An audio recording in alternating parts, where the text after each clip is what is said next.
Hey guys, tonight we begin with the rather tangled lives of the most inbred women in medieval history. Born of cousins, married to uncles, and occasionally both, these ladies were caught in the royal tradition of keeping it in the family, genetically and politically. So, before you get comfortable, take a moment to like the video and subscribe, but only if you genuinely enjoy what I do here. And let me know in the comments where you're tuning in from and what time it is for you. It's always fascinating to see who's joining us from around the world. Now, dim the lights, maybe turn on a fan for that soft background hum, and let's ease into tonight's journey together.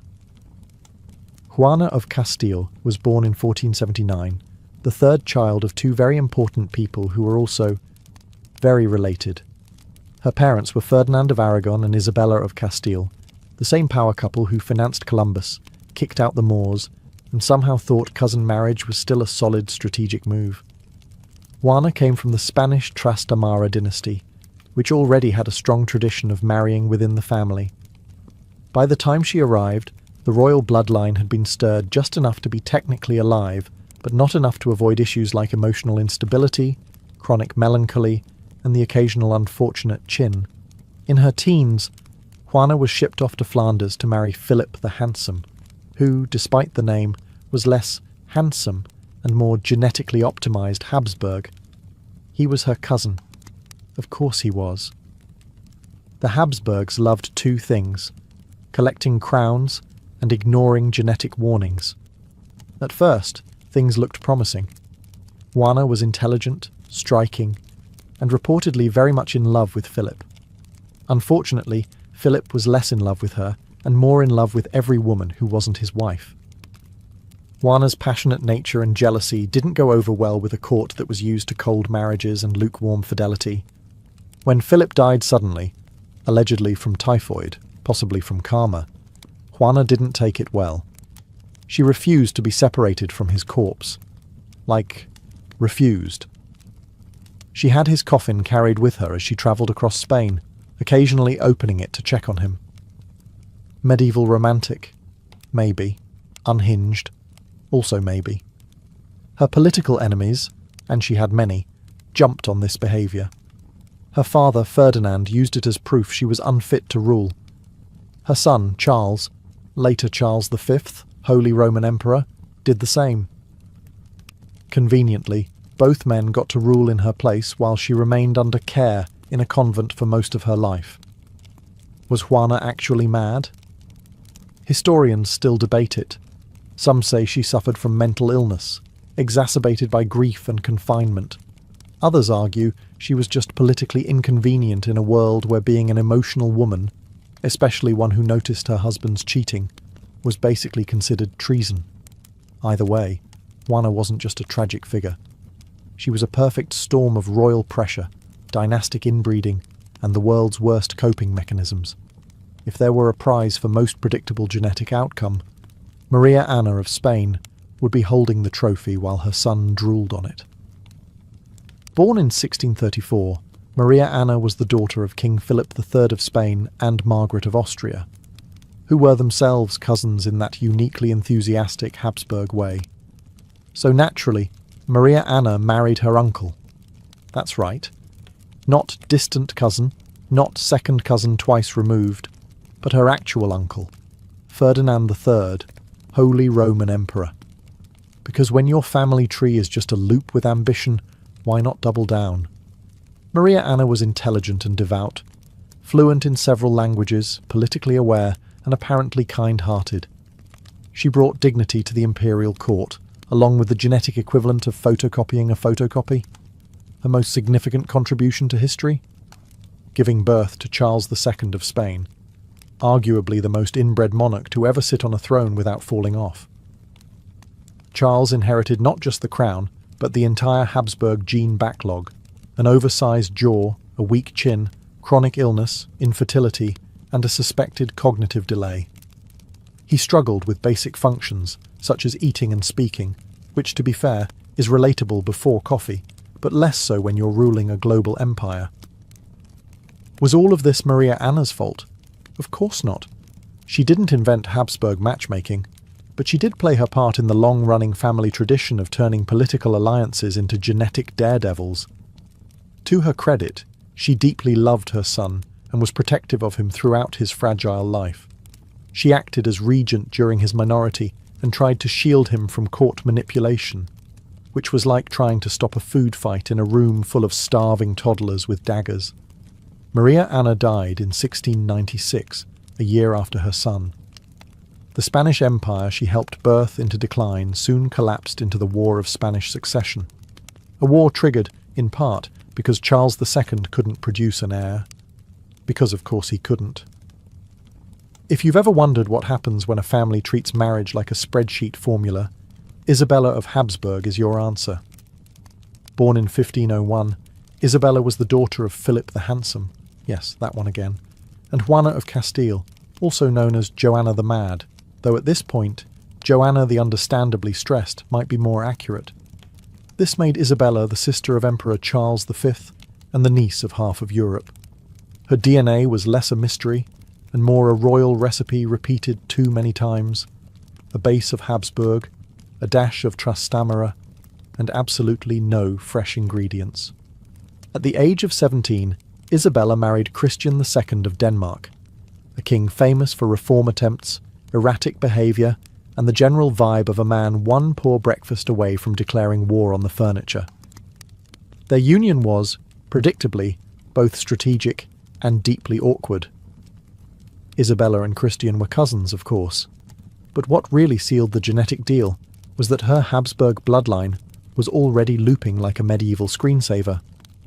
She was expected to bring stability, charm, and political advantage, and maybe also disguise the fact that her family tree was looking more and more like a wreath.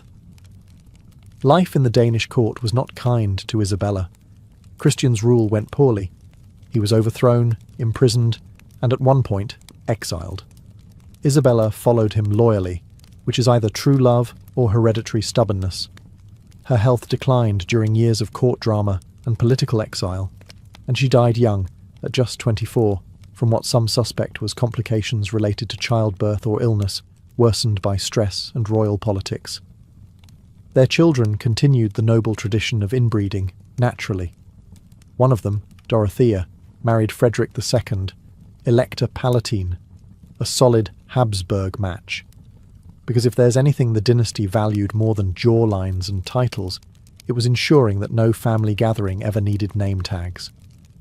Eleanor of Austria was born in 1498, which already puts her at a disadvantage, being sandwiched between the Renaissance and 1,000 royal expectations. She was the daughter of Philip the Handsome and Juana of Castile, making her the older sister of Charles V, and a proud owner of what can only be described as deluxe Habsburg genetics. Her childhood, a diplomatic waiting room, her teenage years, a series of almost marriages. At one point, she was promised to Henry VIII of England, but that fell through.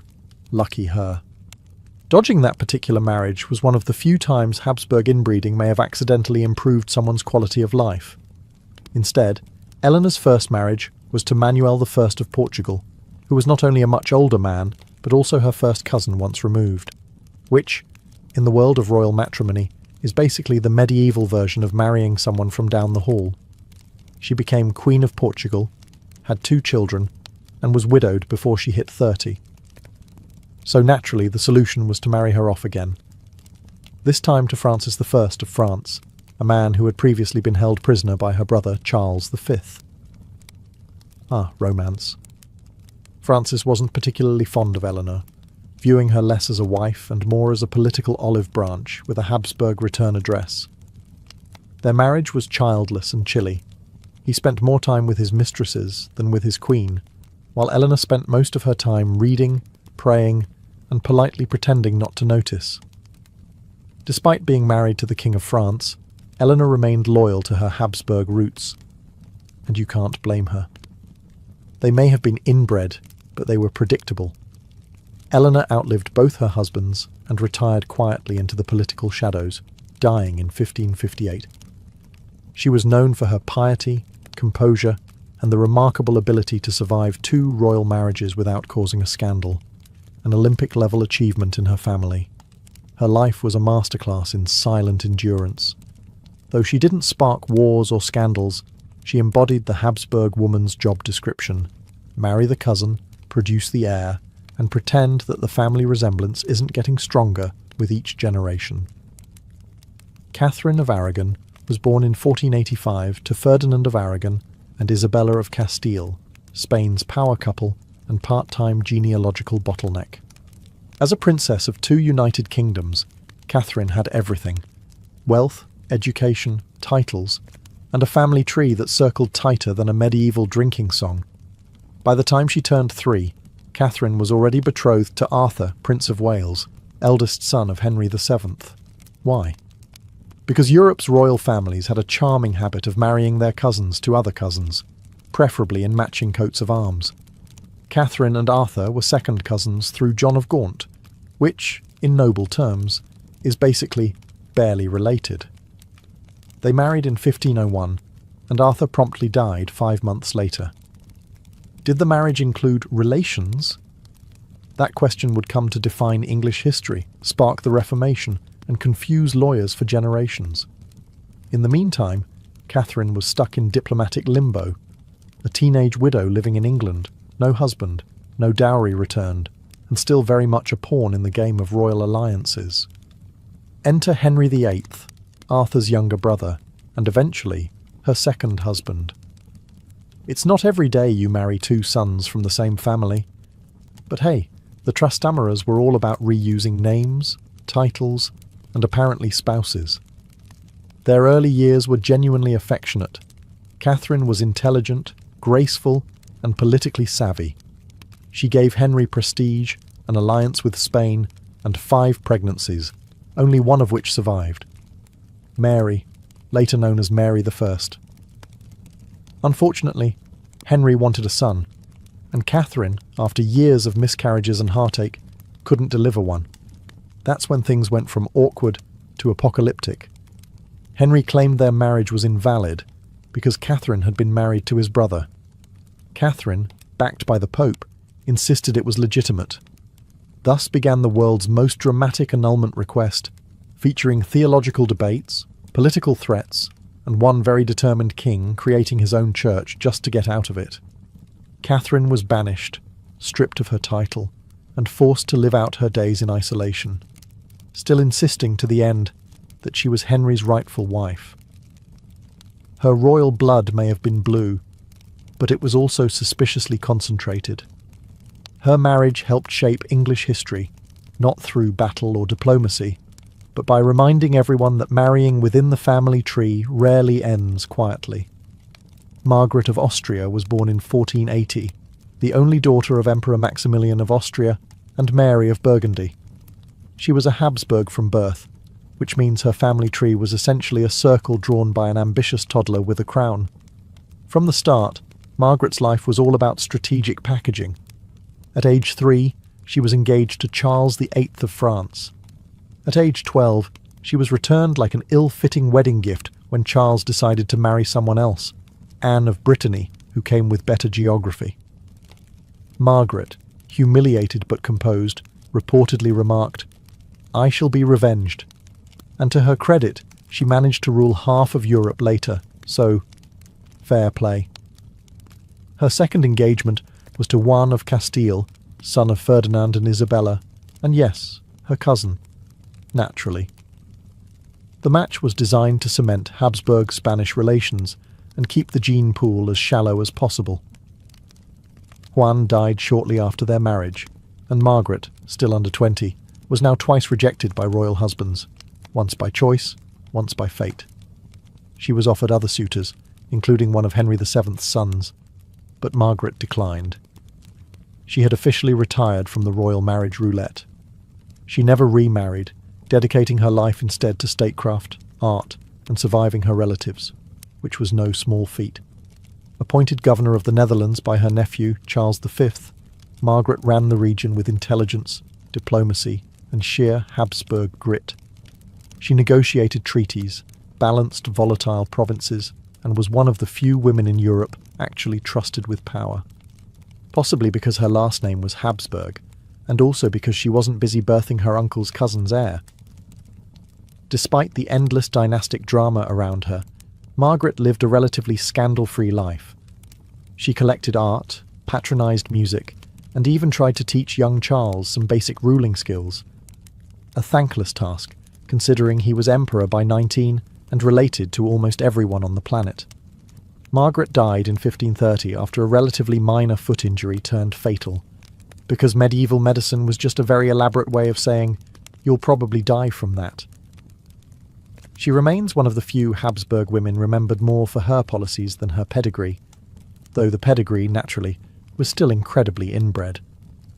Blanche of Castile was born in 1188, a time when nobles still considered marrying your cousin a power move rather than a biology risk. As the granddaughter of Eleanor of Aquitaine and Henry II of England, and the daughter of King Alfonso VIII of Castile and Eleanor of England, Blanche entered the world with more royal blood than hemoglobin. By the time she could walk, her family was already plotting which relative she'd marry. The winner, Louis VIII of France, her cousin. Not just third cousin twice removed at Christmas. More like, we share grandparents, should we still do this? But of course, this was medieval royalty, where if your intended didn't share a family tree branch with you, it was considered bad diplomacy. At age 12, Blanche sailed to France to marry Louis, whose father, King Philip II, allegedly said, "She is small, but she will grow." Charming. They were married in 1200, launching Blanche into a life of dynastic chess, religious fervour, and politely ignoring the fact that most of her husband's ancestors were also hers. Blanche wasn't just a ceremonial figure. When Louis became king, she became queen consort, and after his death, she became the real power behind the throne. As regent for her young son, Louis IX, later Saint Louis, she ruled France like a woman who knew exactly how unstable her extended family could be. She organised crusades, crushed rebellions, and managed to keep the kingdom intact, all while navigating barons who doubted her because she was both a woman and slightly more Castilian than they preferred. She answered with diplomacy, force, and occasionally house arrest. Genetically, Blanche represented centuries of consolidation, English, Castilian, French, all smooshed together into one determined little queen. If DNA had a warning light, hers would have been blinking furiously. She was pious, fiercely protective of her children, and absolutely not to be underestimated. Louis IX later became a saint, but Blanche was the one who kept him alive long enough to earn the title. Anne of Bohemia and Hungary was born in 1503, which, in Habsburg terms, meant she was born with half a crown and half a family reunion in her veins. Her parents were Vladislaus II of Hungary and Bohemia and Anne of Foix-Condal. And while that second Anne may sound like a breath of genetic fresh air, don't be fooled. This was still very much an arranged tangle of royal repeat relations.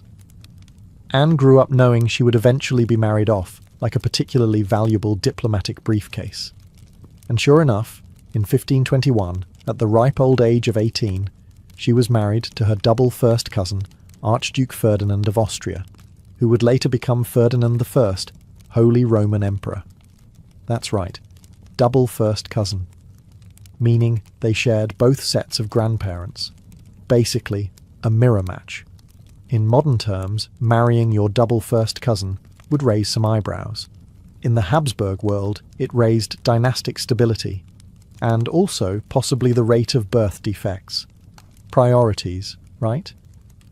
Despite the genetic risks, the marriage was politically golden.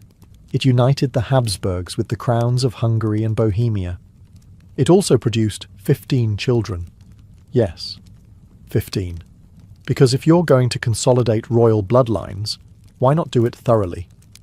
Anne herself was described as pious, kind, and dutiful, which is another way of saying she didn't complain while being used as the glue in a massive European political jigsaw puzzle.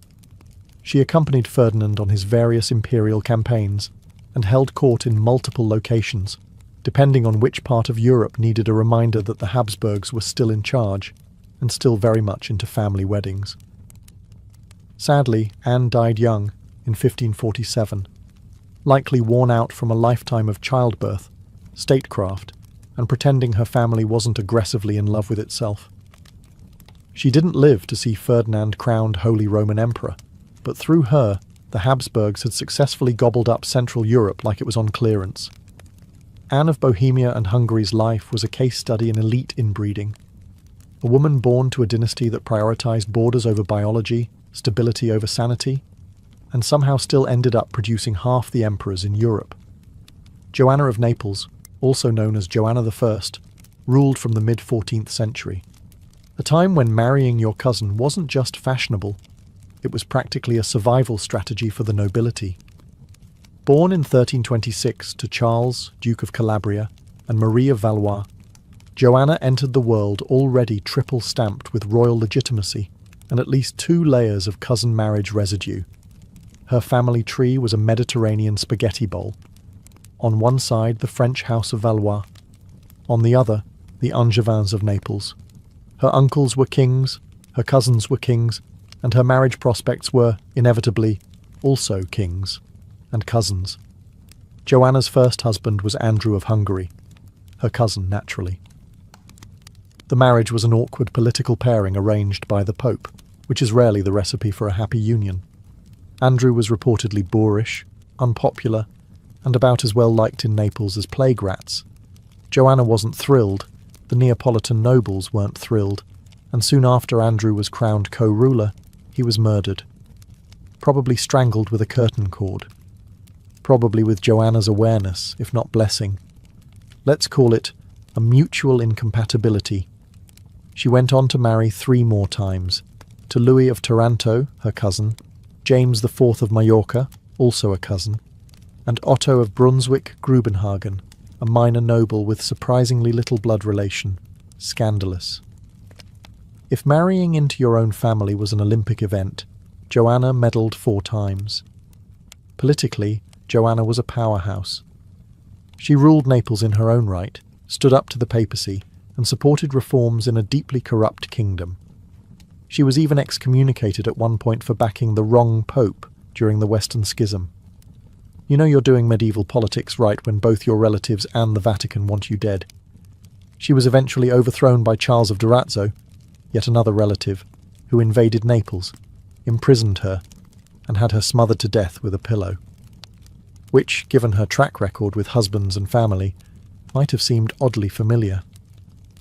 Joanna of Naples ruled boldly in a male-dominated world, married her way through multiple family branches, and died in the arms of someone who probably shared her great-grandmother. Born in 1566, Isabella Clara Eugenia was the daughter of Philip II of Spain and Elizabeth of Valois, a marriage between close cousins, because at this point the Habsburgs were less a family and more a controlled genetic experiment with a crown budget. From the moment she could hold a quill, Isabella was being groomed to rule, which, in Habsburg terms, meant learning diplomacy, religion, and how to politely ignore that half your uncles were also technically your cousins. Her father, Philip II, was incredibly fond of her.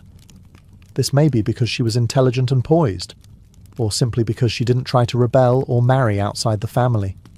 She was considered a strong candidate to inherit the entire Spanish Empire, but the pesky issue of male preference meant that her future would hinge on marriage, naturally to another Habsburg. She was eventually married to Archduke Albert of Austria, who was also her cousin. If that surprised you, welcome to your first day learning about European royalty. Together, they were appointed co-sovereigns of the Spanish Netherlands, a lovely way of saying, you get to govern a politically volatile region and deal with endless revolts while reporting to Madrid. Despite the challenge, Isabella rose to the occasion. She ruled with intelligence, religious zeal, and the calm focus of someone who had memorized every papal encyclical ever written and still found time to micromanage her courtiers. Her marriage to Albert was reportedly happy, or at least peaceful, possibly because they shared enough DNA to communicate telepathically. When he died in 1621, Isabella continued to rule solo as governor on behalf of the Spanish crown. She took religious vows and dressed as a nun, which didn't slow her down one bit. She oversaw peace treaties, kept the provinces semi-loyal, and even maintained a working post office. Yes, the Habsburgs trusted her to handle war, rebellion, and logistics. That's practically sainthood. Isabella died in 1633, leaving behind a reputation as one of the most competent rulers of her day. Her reign was a rare moment where Habsburg inbreeding produced not just twitchy chins and erratic rulers, but actual competence. Mary of Burgundy was born in 1457, the only child of Charles the Bold, Duke of Burgundy, and Isabella of Bourbon. Her inheritance? A massive chunk of European land, a family line that prided itself on noble marriages with familiar surnames, and the expectation that she'd marry another noble with equally recycled DNA. Her father, Charles the Bold, died in battle when Mary was just 19, leaving her suddenly in charge of the richest and most politically unstable duchy in Europe. Everyone wanted a piece of Burgundy. The French, the Habsburgs, the neighbours, the cousins. Especially the cousins. To stabilise things, Mary married Maximilian of Austria, future Holy Roman Emperor, and naturally her second cousin once removed. A solid match by Habsburg standards, where the dating pool was basically just the family swimming in circles. The marriage was politically brilliant. Maximilian got access to the Burgundian territories, and Mary got an energetic husband who knew how to swing a sword and sign a treaty, often in the same afternoon. Despite being a power match, it was also reportedly affectionate, which is downright scandalous by arranged marriage standards. But her reign was short and dramatic. She was constantly pressured by French ambitions, rebellious Flemish cities, and courtiers who thought a woman shouldn't be allowed to rule unless she was sewing something at the same time. Mary pushed back, signing the great privilege to grant more rights to her subjects, asserting her authority alongside her husband, and generally doing the medieval equivalent of running a Fortune 500 company with a baby on one hip. Then, in 1482, disaster struck. While out hunting, because aristocrats often like to flirt with fatal injuries for sport, Mary fell off her horse, broke her back, and died at just 25. It was sudden, tragic, and the kind of ending that left Maximilian wearing black and Europe scrambling to claim custody of their children. Her death was a turning point. Burgundy, once an independent powerhouse, got folded into the Habsburg Empire through her son, Philip the Handsome. Yes, that Philip. The one who married Joanna the Mad and passed his jawline to half of Europe. Maria Theresa of Austria was born in 1717, the only surviving child of Emperor Charles VI. Her birth was met with a royal shrug, since she wasn't a son. But Charles, ever the optimist, or perhaps just blind to European politics, issued the Pragmatic Sanction, a fancy imperial document that basically said, yes, I know she's a woman, but she still gets the empire, okay? Spoiler alert, Europe was not okay with that. When Charles VI died in 1740, Maria Theresa inherited the sprawling Habsburg dominions and a diplomatic mess. Nearly every European power challenged her right to rule. Why? Because she had the audacity to be a woman with a crown who hadn't married a first cousin yet. Actually, scratch that. She had.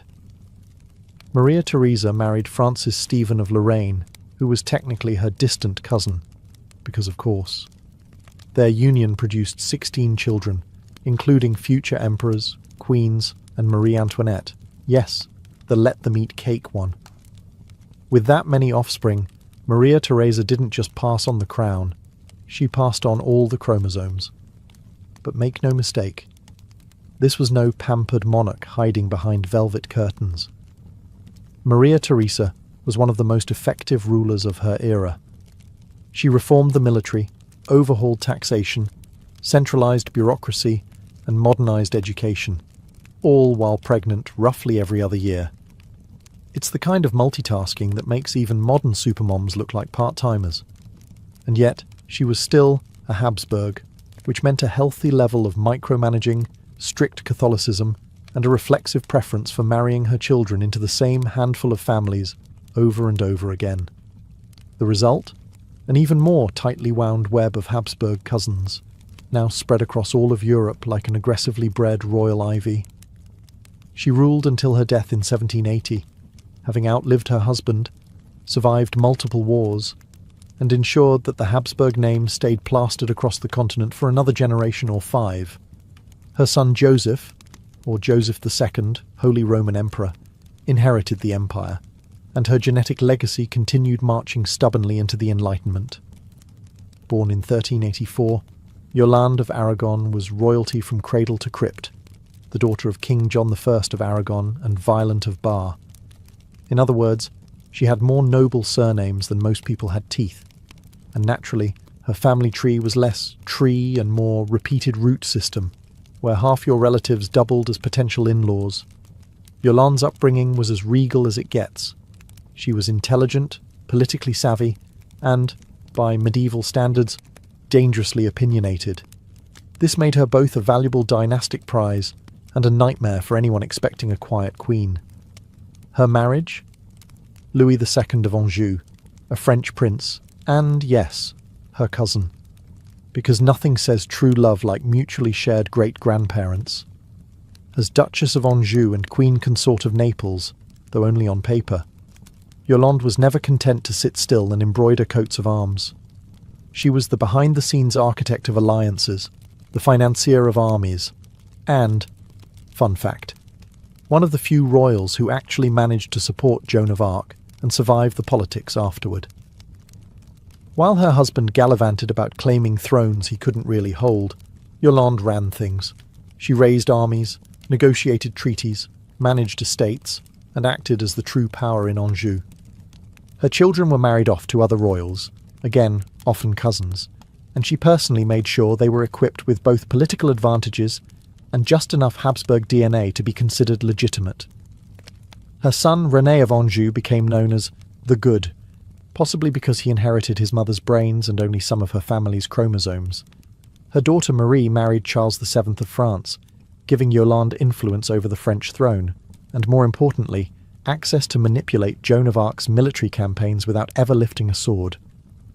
Yolande wasn't just another stitched-in name on a royal tapestry. She was one of the few medieval women who wielded power without officially holding a throne. Behind every weak king and ambitious general stood a Yolande, occasionally rolling her eyes and correcting the map. She died in 1442, having outlived enemies, husbands, and the worst of the 100 Years' War. She was inbred, yes, but also incisive, calculating, and every bit as influential as the kings she quietly outplayed. Margaret of York was born in 1446 to Richard Plantagenet, Duke of York, and Cecily Neville, two people so noble they could barely enter a room without tripping over their own heraldry. As the sister of Edward IV, Richard III, and roughly half the War of the Roses, Margaret's DNA was already programmed for intrigue, bold decisions, and close proximity courtship. So, naturally, she married Charles the Bold, Duke of Burgundy, a man known for his ambition, terrifying military obsession, and, crucially, for being yet another cousin in the pan-European gene loop. Their union in 1468 was less about romance and more about making France nervous. Margaret brought English prestige, and Charles brought, well, a remarkably pointy beard and unrelenting stubbornness. Despite the political matchmaking, their marriage was reportedly respectful, and even, dare we say, functional. Margaret fit in surprisingly well at the Burgundian court, which was less dusty medieval and more pre-Renaissance Instagram influencer, full of silks, tapestries, miniature dogs, and a dangerous obsession with embroidery. Her intelligence and diplomatic skills quickly earned her the nickname the Great Lady of the Netherlands. She played hostess to dignitaries, managed court finances, and even handled correspondence when Charles was out doing Charles things, usually starting wars he couldn't finish. After he died, predictably in battle, Margaret didn't pack up her gowns and retire. No, she doubled down. She became regent and protector of her stepdaughter Mary of Burgundy and advisor to her stepson-in-law, Maximilian of Austria. And yes, that's the Maximilian who married Mary and passed the Habsburg name into even more European branches like a particularly smug virus. Margaret didn't have children of her own, but her influence on dynastic politics was undeniable. She helped raise Philip the Handsome, the guy who married Joanna the Mad and ultimately gave the world Charles V. So if you're wondering where that dynasty's streak of self-important chin-heavy ambition started, Margaret helped raise it. She died in 1503, outliving her brothers, most of her enemies, and the fading golden age of Burgundy. She may not have added another strand to the inbred family knot, but rest assured, she tied it tighter with impeccable etiquette and just enough royal smugness to make it last. Catherine de' Medici was born in 1519 into the powerful but somewhat scandal-prone Medici family of Florence. Technically not born inbred by Habsburg standards, meaning she had at least a few non-cousins in her ancestry. Catherine soon made up for lost dynastic entanglement by marrying into the French royal family and producing a small army of genetically familiar monarchs. Her husband was Henry II of France, not her cousin by blood, but definitely a close match politically. Their marriage was strategic. Italy meets France, money meets military power, and Medici ambition meets Bourbon drama.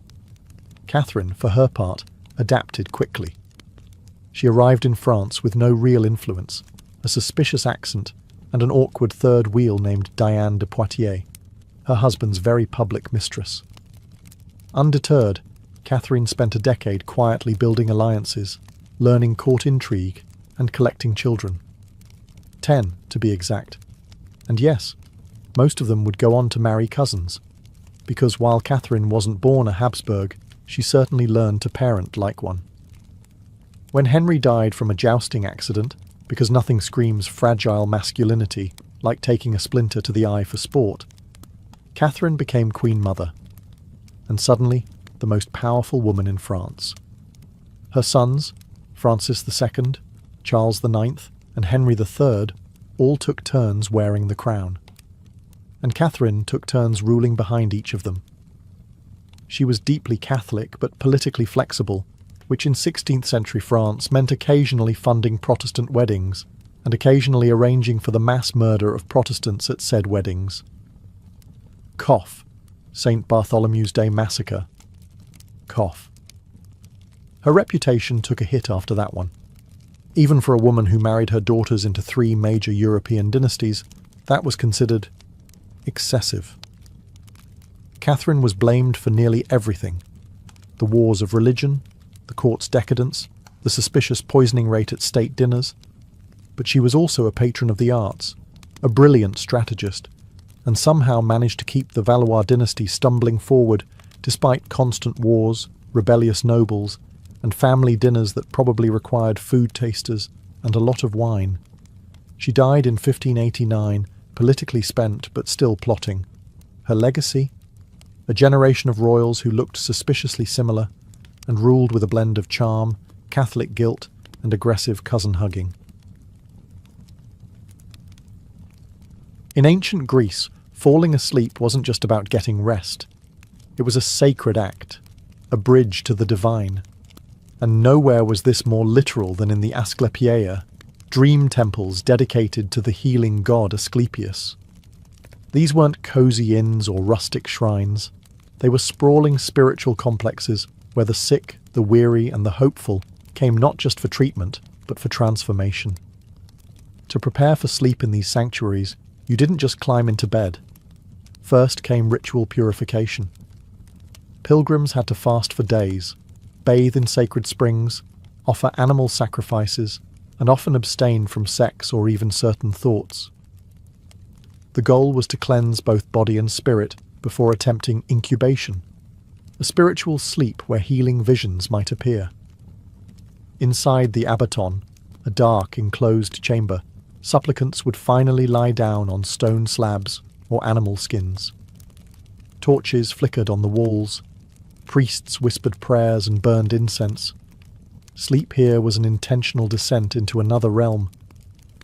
Dreams were not random or meaningless. They were believed to be direct messages from Asclepius himself, offering symbolic, or occasionally very literal, guidance for healing.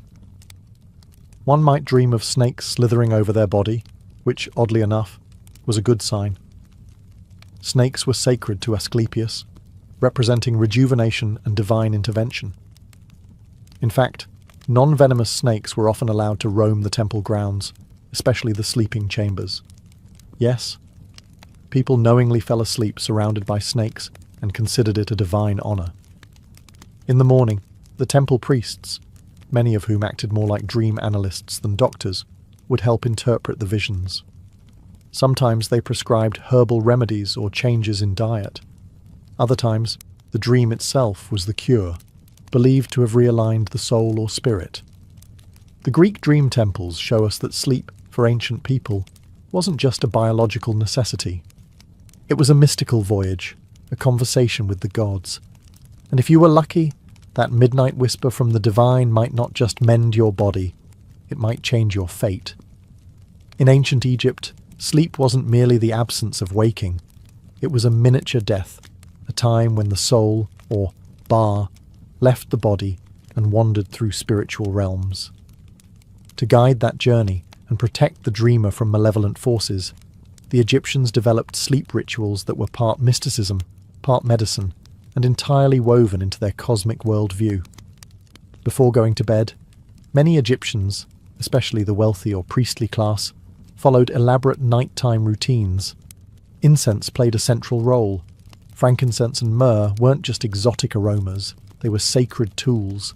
Burning these resins was thought to cleanse the air of demons, invoke the favour of the gods, and calm the mind.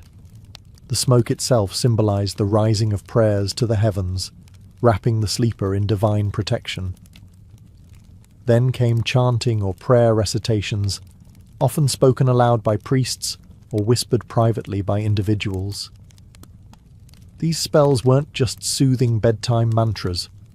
They were active spiritual defences, invoking deities like Thoth, the god of wisdom and dreams, or Bez, a squat lion-faced dwarf god who warded off nightmares and evil spirits. Images of Bes were frequently carved onto headboards or painted on bedroom walls. His grotesque features were meant to scare off anything lurking in the shadows. The bedroom itself was prepared as a sacred space. Beds were often raised and made of woven reeds or wood, and some even included built-in amulets or protective symbols. Special headrests, which look wildly uncomfortable by modern standards, were believed to keep the soul aligned with the stars during sleep. For the Egyptians, orientation mattered.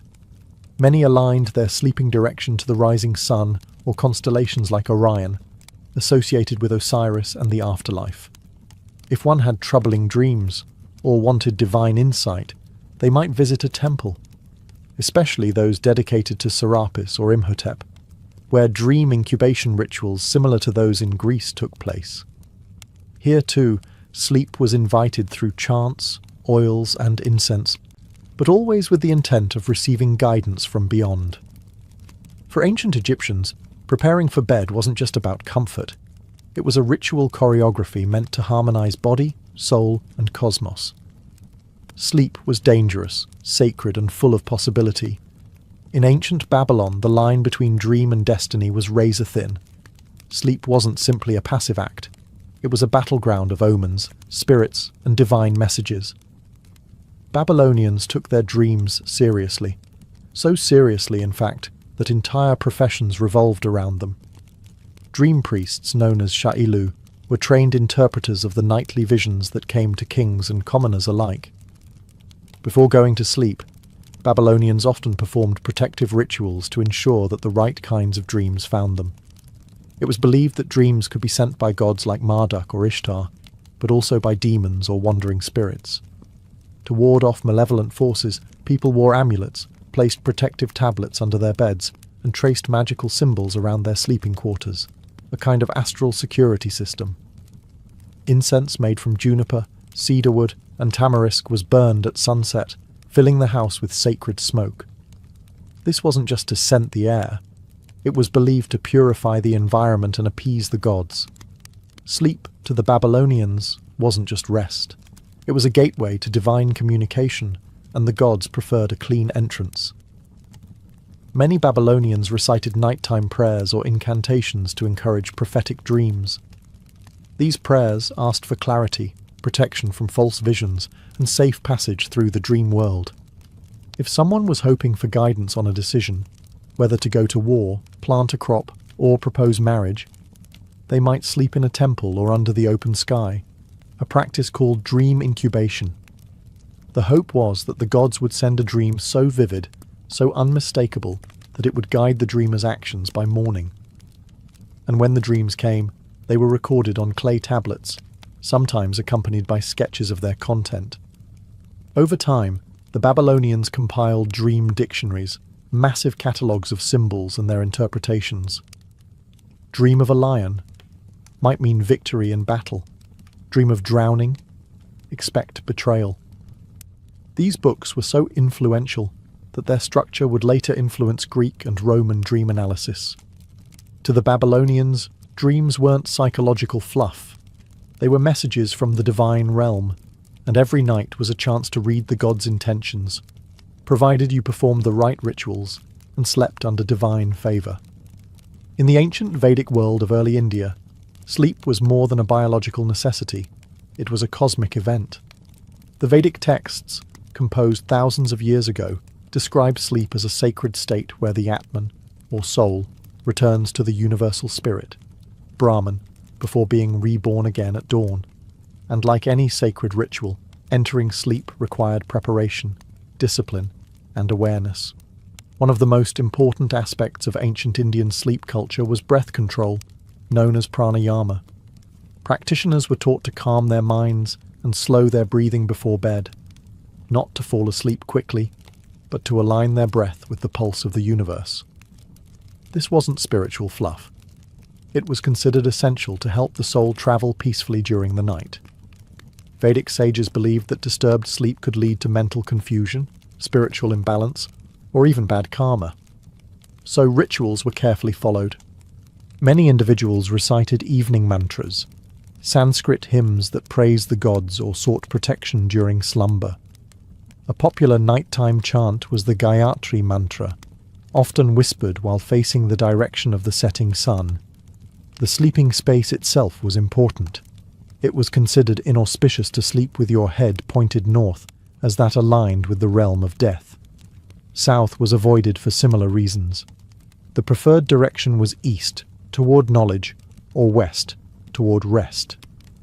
People used natural bedding made of kusa grass, cotton, or animal hides, believing certain materials could influence the soul's dreams. Oils and herbs also played a part in preparing for sleep. Ancient Ayurvedic texts describe the use of warm sesame oil massages before bed, known as abhyanga. This practice calmed the nervous system, relaxed muscles, and prepared the mind for deeper rest. Herbal infusions made from ashwagandha, brahmi, or tulsi were consumed or burned as incense to promote lucid, insightful dreams. Dreams themselves were seen as reflections of one's inner truth, shaped by karma, desire, and purity. A disturbing dream wasn't just random. It was a signal that the soul was out of balance.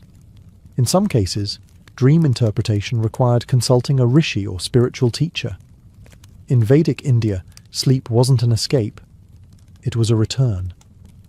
A reunion with the eternal self, wrapped in breath, mantra, and divine intention. In ancient China, particularly within Taoist traditions, sleep was more than rest. It was an energetic reset, a time when the body rebalanced its internal energies and the spirit journeyed beyond the physical realm. To sleep well wasn't just about being tired, it was about being in harmony with the cosmos. According to Taoist philosophy, the human body was filled with qi, a vital life force that flowed through channels called meridians. If this flow was disrupted, sleep would suffer. So, nighttime rituals were focused on preserving and regulating qi before bed. This involved specific diets, breathing exercises, postures, and even the timing of sleep. You didn't just go to bed, you entered a sacred process of tuning the body with heaven and earth. Taoist monks developed pre-sleep practices like qigong or slow, mindful movements paired with deep breathing. These were often followed by meditation to calm the shen, or spirit, which was believed to reside in the heart. If the Shen was agitated, due to emotions, poor diet, or even noisy surroundings, the dreamer might experience nightmares, restless sleep, or even spiritual attacks. Sleep environments were carefully curated. Beds were made of wood or bamboo, materials thought to support good energy flow. Headrests were firm and low, so the body's alignment remained correct and kui circulated freely. Rooms were often sparsely decorated to avoid overstimulation. Cleanliness wasn't just a preference, it was energetic hygiene. The position one slept in also mattered. Lying on the right side was considered best for digestion and dream clarity. Feet and head direction were aligned with geomantic principles, similar to what would later evolve into feng shui. Dreams were seen as journeys of the hun, the ethereal soul. While the po, the physical soul, remained with the body, the hun travelled through the spirit world during sleep. If a person awoke feeling depleted or frightened, it was believed their hun had become lost or attacked. Protective talismans or cinnabar-based charms were sometimes placed under pillows to keep spirits safe. Taoists didn't view dreams as mere psychology. They were diagnostic tools, spiritual maps of energy and karma. Sleep, when done properly, was a form of internal alchemy, a practice of nurturing immortality one night at a time. Long before contact with Europeans, many indigenous American tribes regarded sleep and dreams as gateways to spiritual guidance, ancestral wisdom, and personal transformation. Among the Lakota, Navajo, Hopi, and other nations, dreams were not merely personal experiences, they were communal and cosmic messages that had the power to shape a person's destiny or even the fate of the tribe. Night rituals varied from tribe to tribe, but a shared belief was that dreams connected the dreamer to the spirit world, often through the intervention of animal guides, ancestors, or deities. To prepare for this connection, individuals engaged in ritual purification. One common method was the sweat lodge, a ceremonial steam bath used to cleanse the body and spirit. Participants would sit in a dome-shaped structure filled with steam from water poured over heated stones, chanting prayers and songs to invite guidance and clarity before sleep. For those seeking deeper visions, especially young men coming of age, tribes practiced the vision quest, a sacred rite involving fasting, isolation, and often sleeping in nature for several nights. The initiate would find a remote location, construct a small space or circle, and sleep there under the stars with no food, water, or company. The goal wasn't just survival, it was to dream. The dream would then be interpreted by tribal elders or shamans, and often dictated the seeker's future role: warrior, healer, storyteller, or leader. In everyday life, many indigenous communities believed in dream catchers, a now popular symbol that originated with the Ojibwe people. These intricate webs of sinew and beads were hung above the bed to filter dreams, allowing only good ones to pass through while trapping bad ones until the morning light dissolved them. For children, dream catchers were both protective and symbolic, helping the young navigate a world where dreams could teach, warn, or bless. Elders were often revered as dream keepers, individuals who carried knowledge of symbols and could decipher the meanings hidden within dreams. A vision of a bear might signify strength, while a hawk could indicate clarity or an approaching challenge. Dreams were rarely dismissed. They were discussed around fires, woven into myths, and sometimes even used to guide tribal decisions. Among indigenous American traditions, sleep was a sacred dialogue with the unseen. Not escape, but awakening. In the cradle of civilization, ancient Mesopotamia, sleep was tightly interwoven with the divine. The Sumerians, Akkadians, and later Babylonians believed that every dream was a message, and that the night itself was ruled by powerful gods who controlled what the dreamer would see. Sleep wasn't a break from reality. It was an active state of spiritual communication, and preparing for it was almost as important as the dream itself. The Mesopotamians had a rich pantheon of deities associated with the night and dreams. Chief among them was Nanshu, the goddess of social justice, prophecy, and dreams. Her temples welcomed those seeking answers through visions, especially during sacred festivals when the veil between the worlds was believed to be thinner. Worshippers would sleep in the temple precincts in hopes of receiving guidance through what they called dream incubation. To encourage meaningful dreams, people undertook ritual cleansing before sleep. This might include bathing in sacred rivers like the Euphrates or Tigris, anointing the body with perfumed oils, and reciting invocations to Nanshi or Ea, the god of wisdom and magic. Priests often prescribed these rituals as spiritual prescriptions for dreamers seeking help with illness, personal crises, or political decisions. Inside homes, sleep chambers were modest but spiritually fortified. Small clay tablets with inscriptions or protective charms might be placed under pillows or hung near the bed.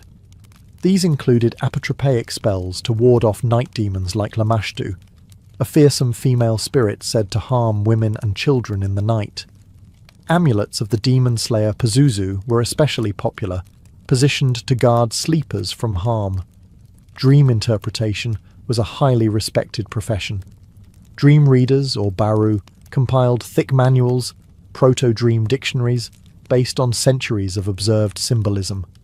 These tablets categorized dreams by content: animals, weather, food, celestial events, and even the emotions felt during the dream. A lion might predict royal favor. A collapsing house might mean impending disaster. The Mesopotamians were early masters of structured oneiromancy, or divination through dreams.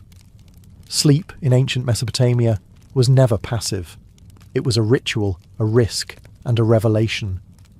Entering the world of dreams meant entering the jurisdiction of the gods, and you'd better be prepared with your prayers, your oil, and your protective charms.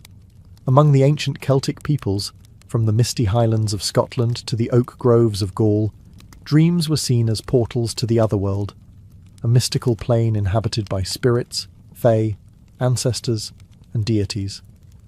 While the Celts left behind fewer written records than some ancient cultures, oral traditions and later Roman accounts reveal that sleep rituals, especially among the Druids, were rich with symbolism, mystery, and sacred intent.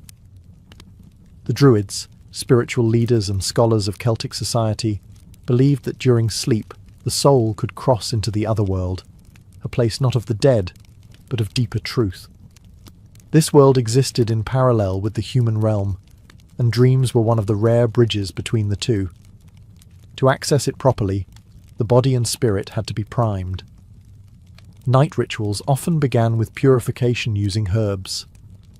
Mugwort, vervain, and yarrow, plants still associated with dreams and visions today, were burned or placed under pillows to enhance dream clarity. The smoke from these herbs was believed to thin the veil between worlds. Some even brewed them into teas or potions before bed, consumed with whispered prayers to the fair folk or ancestral spirits. Sleep spaces were deliberately chosen for geomantic alignment. Certain hills, stone circles, or sacred groves were believed to be points of energetic convergence, places where dreams could be more potent or the spirits more accessible. During certain festivals, especially Samhain, the Celtic New Year and ancestor celebration, people would sleep in these areas to receive visions from their departed loved ones, or messages from gods like Brigid or the Dagda. Some warriors and leaders reportedly sought prophetic dreams before battle, sleeping alone in caves or forests after intense fasting and chanting. These dreams were believed to carry omens about victory or doom, and were treated with immense seriousness. Symbols from dreams, like animals, colours, or landscapes, were brought to the Fili, Celtic poets and seers, who interpreted them in verse. A white stag might mean transformation. A dream of drowning in a forest might point to betrayal. Dreams were woven into Celtic mythology, shaping both personal destinies and communal stories. In the Celtic world, the night wasn't silent. It pulsed with whispers from beyond, carried into the dreams of those brave or pure enough to listen. In ancient Japan, the line between sleep, magic, and the unseen was carefully navigated through a spiritual system known as Onmyodo, the way of yin and yang. Rooted in a blend of Taoist cosmology, Shinto spirituality, and Buddhist elements, Onmyodo offered both elite courtiers and commoners tools to protect the soul during slumber and to harness the messages embedded in dreams. Central to Onmyodo was the belief that the night was a time when the yin forces, dark, hidden, and often chaotic, were strongest. Sleep made a person vulnerable to possession by malevolent spirits known as yokai or yurei, and to being influenced by bad kimon, or directional energy. To combat this, practitioners used a variety of pre-sleep rituals that combined spiritual defense and purification. One such ritual involved the placement of ofuda, paper talismans inscribed with sacred spells, on bedroom walls or near sleeping mats. These charms were often blessed by an onmyoji, a specialist trained in astrology, divination, and exorcism. The talismans could repel spirits, seal bad dreams, or channel good fortune. Before bed, it was also common to light incense made from sandalwood or aloes wood. The scent was believed to please guardian spirits and create a purifying barrier. In noble households, ritual chanting or silent recitation of Buddhist sutras might be performed to calm the mind and invite peaceful sleep. Those particularly sensitive to the spirit world would sleep facing auspicious directions, never north, which was associated with death. Children were especially vulnerable, so they were often protected with engraved amulets or had special dolls placed nearby to absorb or ward off negative energy. These dolls, called hitogata, were thought to take on the burden of the sleeper's spiritual vulnerabilities. Dreams themselves were frequently recorded in private journals or shared with monks and diviners. If someone dreamt of fire, blood, or animals, it could signify impending illness, betrayal, or divine warning. Conversely, dreams of flying, waterfalls, or lotus flowers might herald spiritual growth or blessings. Dreams were messages, but only if you knew how to read them, and only if you survived the night unscathed. For the ancient Japanese, sleep was not to be taken lightly. It was a ritual, a strategy, and a spiritual gauntlet passed through nightly under the silent watch of spirits and stars. Long before the city of Alexandria dominated the Egyptian coastline, there was Heracleion, known to the Egyptians as Thonis. For centuries, it stood as the primary port of entry into Egypt, a thriving centre of commerce, religion, and diplomacy, where Greek merchants, Egyptian priests, and foreign emissaries crossed paths in a vibrant cultural melting pot. But by the time historians of the late medieval period were writing their chronicles, Heracleion had seemingly disappeared from history. Its location forgotten, its name preserved only in faded texts and half-remembered myths. Many dismissed it as a legend, a sort of Egyptian Atlantis. And yet, it was real. Heracleion once sprawled across the Nile Delta, its canals winding past massive stone temples and marketplaces. Monumental statues of gods like Amun-Gereb and Horus towered above the harbours. Ships from Greece, Phoenicia and beyond docked there to pay taxes and seek permission to enter inland Egypt. Its customs house was one of the most important in the ancient world. It was also a religious capital, a place where pharaohs would perform ceremonial rites to gain legitimacy from the gods before their reigns began. So how does a city like that just vanish? Sometime between the 2nd and 8th centuries CE, a series of natural disasters struck the region. Earthquakes, rising sea levels, and a sudden phenomenon called liquefaction, where the soil beneath the city essentially turned to jelly, caused entire sections of Heracleion to collapse into the Mediterranean Sea. Over time, sand and silt buried the ruins, and the currents of the Nile's estuary erased what remained from view. Heracleion was literally wiped off the map. For over 1,000 years, the city remained hidden beneath the waves, whispered about only in fragments by Herodotus and a few Greek scholars. No one truly believed it could be found. Not until the year 2000, when French underwater archaeologist Frank Goddio made a shocking discovery off the coast of Aboukir Bay.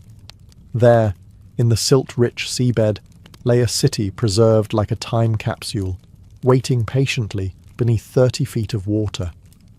Colossal statues, shipwrecks, gold coins, and inscribed steles began to surface, revealing that Heracleion had not been lost forever, only sleeping beneath the sea. At its peak, Heracleion was far more than a coastal outpost. It was the beating heart of Egypt's international trade, the first stop for foreign merchants and emissaries before they could pass further into the Nile's interior. Strategically positioned near the canopic mouth of the Nile, the city functioned as a customs checkpoint and a cultural filter. Everything coming into Egypt by sea had to pass through Heracleion first. Ships laden with olive oil, wine, incense, silver, cedarwood, and luxury textiles arrived from the Aegean and the Levant. In return, Egypt offered its signature exports: papyrus, grain, linen, glassware, and gold. Heracleion was the first place where these exchanges were logged, taxed, and blessed, often under the watchful eyes of priestly officials and divine statues. The Greeks who arrived there were fascinated and often intimidated by what they saw. The temples were immense, carved from solid blocks of stone and flanked by statues over 5 meters tall. One temple in particular stood out, a massive sanctuary dedicated to Amun-Gereb, the fusion of the Egyptian god Amun and a local deity. Pharaohs would come here to receive the divine blessing of their rule, participating in ritual coronations that reinforced their legitimacy in the eyes of both gods and men. And yet Heracleion wasn't just about religion and trade. It was also a cosmopolitan city where Egyptians, Greeks, Phoenicians, Libyans and others lived, worked and mingled. Artifacts recovered from the seabed include inscriptions in both Greek and Egyptian, amulets, jewellery, and even tax records scratched into tablets. These finds reveal a city that thrived not on isolation, but on connection, a city that lived and breathed through its interactions with the wider Mediterranean world. Frank Goddeau's underwater excavations have uncovered over 70 ancient shipwrecks, many of which were used to ferry goods to and from Heracleion's busy docks. Anchors, ceramics, and coins confirm that trade was both extensive and regulated.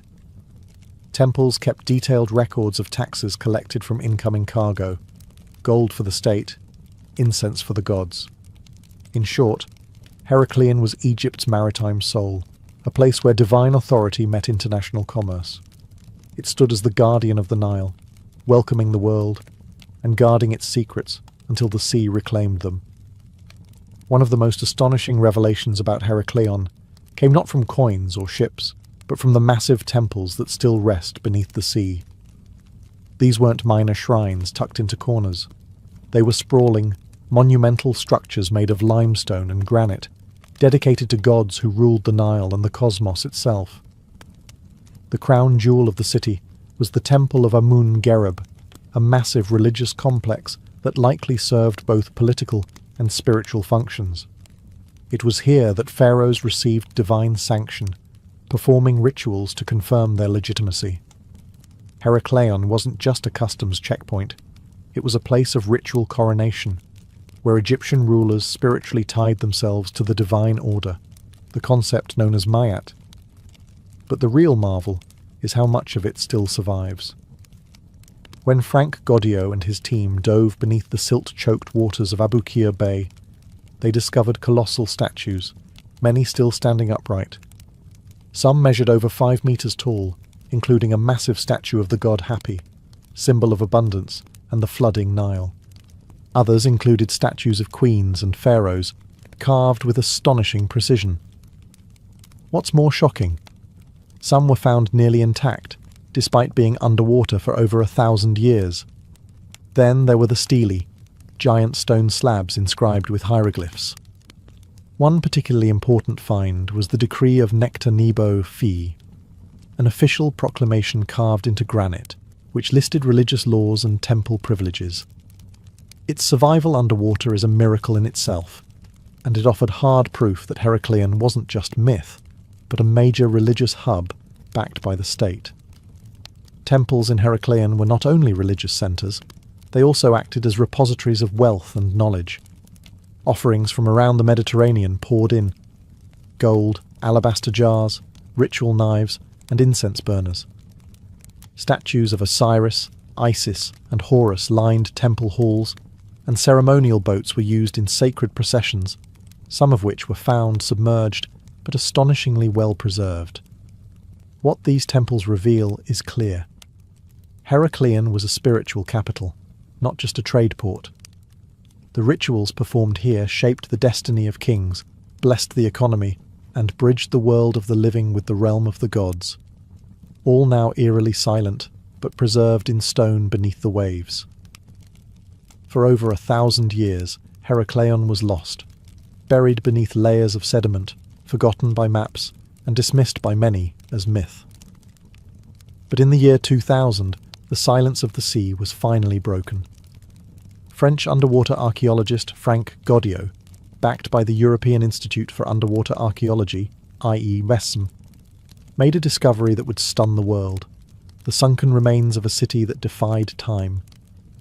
Goddio had spent years studying ancient texts and scouring the murky waters of Abukir Bay, just off the coast of modern-day Alexandria. The region had long been suspected of hiding secrets. Clues were buried in the writings of Herodotus, Strabo, and Egyptian records, all hinting at a once great city swallowed by the Mediterranean. But until Goddio's expedition, no one had found physical proof. Using advanced sonar and magnetometry, his team scanned the sea floor, identifying anomalies hidden beneath meters of silt. What emerged wasn't just a scattering of relics. It was a fully submerged city. Whole streets, canals, temples, statues, and shipwrecks lay preserved in the anaerobic depths, protected from erosion by layers of mud and river sediment. The first things recovered were colossal statues, including 2 imposing 5-meter figures of a Ptolemaic king and queen, believed to represent a ruling couple who had once governed Heracleion. Soon followed a massive stele inscribed in both Egyptian and Greek, confirming the city's identity. The bilingual inscriptions were a historian's dream, tangible proof that Thonis and Heracleion were in fact the same city, known by different names to Egyptians and Greeks. Over the next few years, Goddio's team uncovered over 70 ancient shipwrecks, thousands of coins, weights, religious artifacts, and ceremonial vessels. What made this discovery extraordinary wasn't just the volume, but the state of preservation. Unlike ruins found on land, these artifacts were untouched by looters or weather, frozen in time beneath the silt. Frank Goddio's rediscovery of Heracleion wasn't just an archaeological achievement, it was a resurrection. A city believed to be legend was now re-emerging, piece by piece, offering a stunning glimpse into a world thought lost forever. And perhaps most exciting of all, only a fraction of the city has been excavated. Heracleion still sleeps, waiting for the next dive. Heracleion's rise was spectacular, but its fall was slow, silent, and devastating. Unlike cities destroyed by fire or war, Heracleion vanished beneath the sea in a gradual, almost ghostly decline. There was no single day of doom. Instead, the city was lost through a series of natural disasters that unfolded over centuries, the kind of events too quiet to make headlines, but powerful enough to erase a civilization.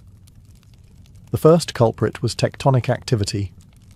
The Nile Delta sits on a seismically active zone, and Heracleion's foundations were particularly vulnerable. Small but repeated earthquakes may have weakened the soft, waterlogged ground beneath the city, which was built on silt and clay rather than firm bedrock. But it wasn't just the tremors that doomed Heracleion. It was a geological phenomenon known as liquefaction. Liquefaction happens when the ground becomes saturated with water and loses its ability to support weight. Imagine a layer of wet sand suddenly turning to quicksand.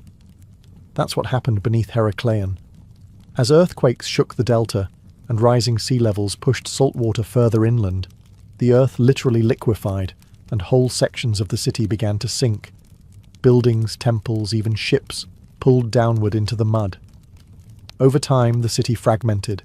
Canals overflowed, quays collapsed, and temples began to tilt and vanish below the surface. The bustling port slowly became unusable, forcing trade to shift westward toward Alexandria, which rose in prominence. By the end of the 2nd century BCE, Heracleon's importance was waning.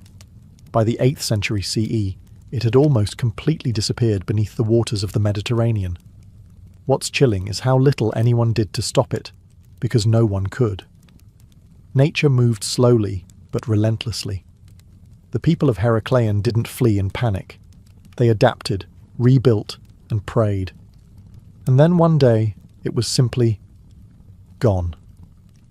Boats still sailed over its submerged ruins. Fishermen cast their nets where stone gods once stood. The memory of the city faded, until even its name became legend. Today, Heracleion's sinking is a stark reminder.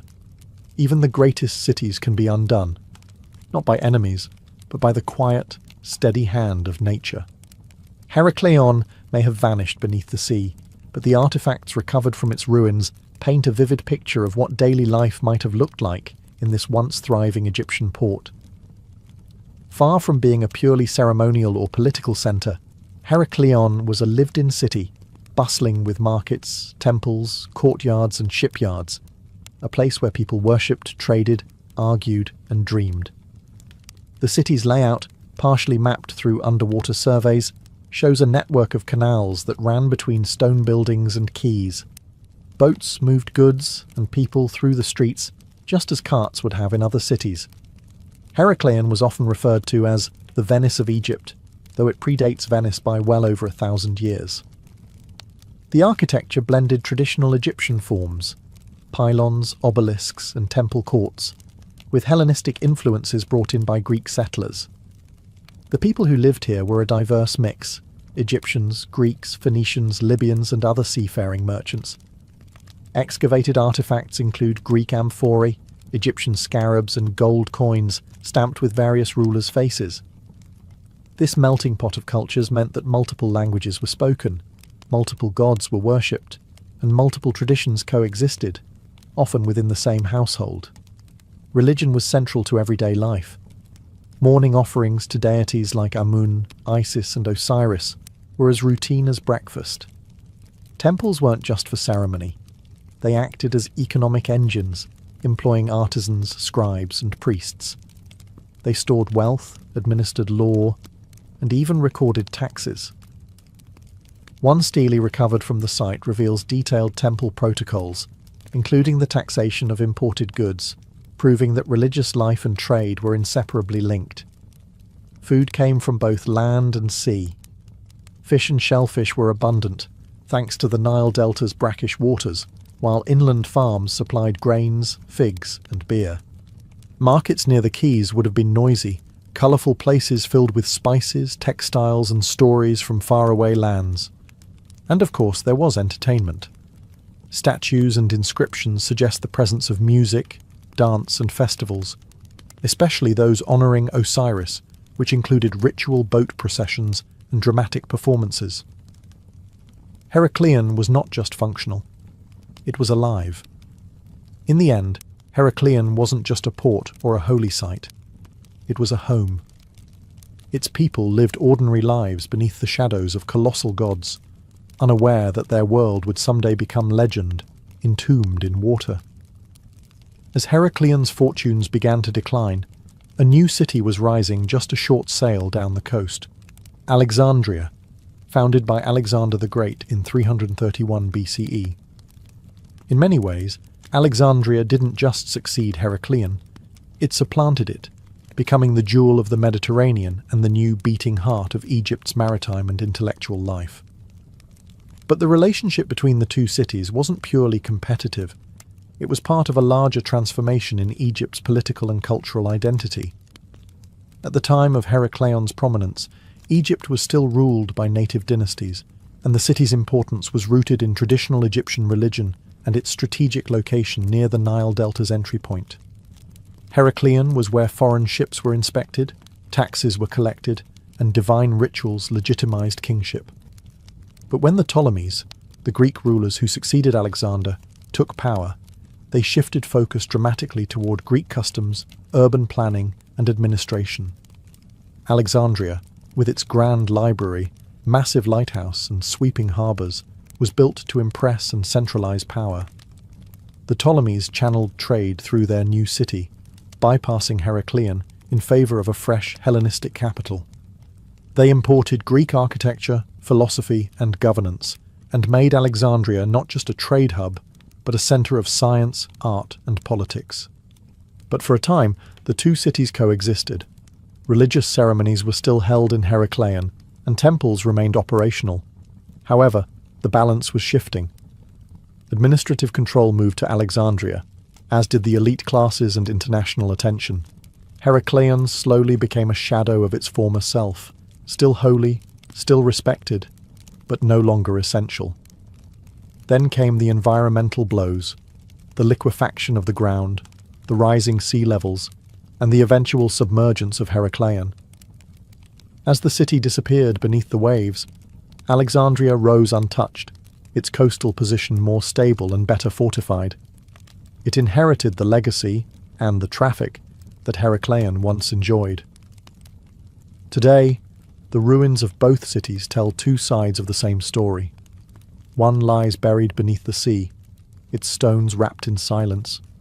The other still buzzes with life, though much of its ancient grandeur has faded. But without Heracleion, there would be no Alexandria. The old city was the gateway and the foundation upon which Egypt's future was built. When Heracleion slipped beneath the sea, it took with it not just temples and statues, but the everyday belongings and sacred objects that defined life in a great city.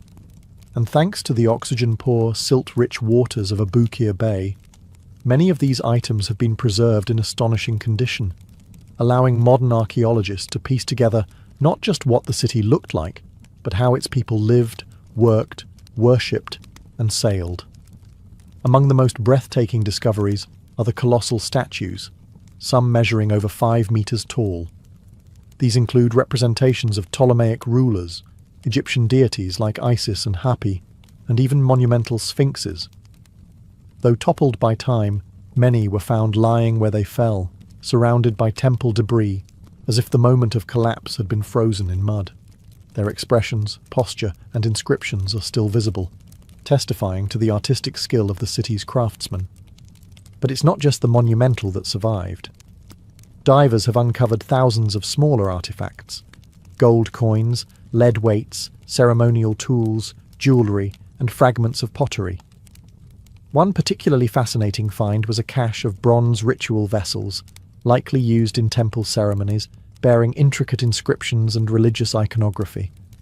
Others include oil lamps, writing tools, and personal adornments, the kinds of things someone might have carried in a satchel or kept on a home altar. Heracleion was also a port, and its maritime legacy is undeniable. Over 70 shipwrecks have been identified, many preserved with their cargo still aboard. Wooden hulls, anchors, and nautical tools have helped researchers understand how ancient Egyptians and their foreign visitors navigated trade. Some ships even appear to have sunk while docked, suggesting they went down during the same seismic events that doomed the city. Perhaps most mysterious are the stelae and bilingual inscriptions written in both ancient Egyptian and Greek. These texts serve as legal documents, religious edicts, and temple inventories, offering direct testimony from the past. One stele confirmed the city's dual identity as both Thonis and Heracleion, solving a historical mystery that had puzzled scholars for generations. In essence, the sea became Heracleion's accidental museum, a place of ruin, yes, but also of preservation. The artifacts pulled from the depths are not just remnants, they are living whispers from a forgotten world, etched in stone, bronze, and silence.